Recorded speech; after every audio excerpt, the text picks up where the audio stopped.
Here at the building in Harwich, simply referred to as the 204, the event known as the Sunday Thrift and Flea doesn't actually happen every Sunday.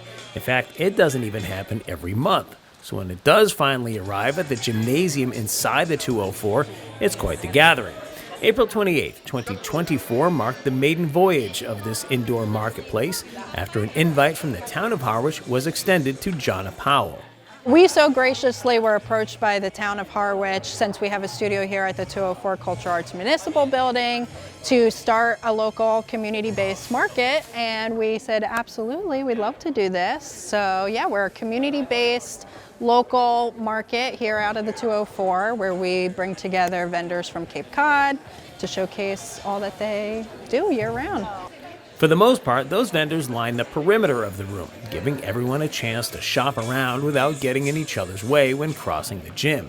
Essentially, it's a bunch of neat, eclectic stuff all under one roof, and Powell was able to use her 10-plus years of experience in the business to locate and invite this unique group to participate.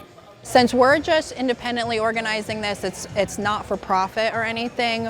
Our first approach last year when we started was grab some, 10 great vendors that we know, bring them together, let's see how the local community kind of responds to this. And it was like an immediate hit, which we so love. And yeah, so now this year we're at 15 vendors and growing for next year is the goal.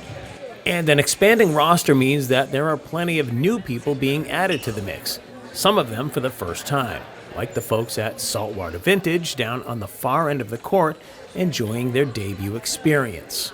I actually go to vintage swaps all the time, so I love shopping other vendors, and it's fun to be here as well and see who's buying the goods.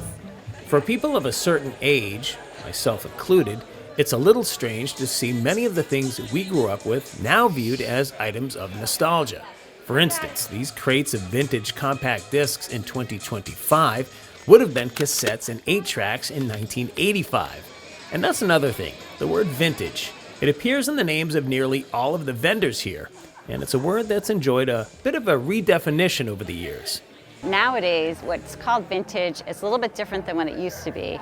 There was a time when people sold antiques, and vintage would be like a newer, antiques are like 100 years old, vintage would be more like a retro, you'd think 70s, 80s. So vintage has a much wider description now to include like recycling, upcycling, thrifting items. So vintage is not used in the traditional way that it was once used. Unique is another word that gets thrown around at this type of event, often in reference to the items on the tables and racks. One other unique feature is that it's indoors, which pretty much makes the market weatherproof.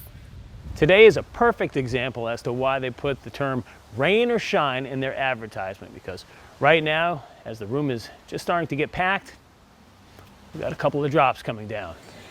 But regardless of the weather, the experience here at the Cultural Arts Municipal Building, located at 204 Sisson Road in Harwich, is a good one. Not only for the patrons who are discovering items they likely wouldn't find anywhere else, but for the vendors who get to partake in something special for the community. What I enjoy about it is the fact that the culture, the arts, it's all kind of intertwined. And so something like this, which is honoring history and recycling, upcycling old things, that is also part of culture. And it's nice to see that integrated into Harwich's goals of offering culture and events and just adding to the story of Harwich.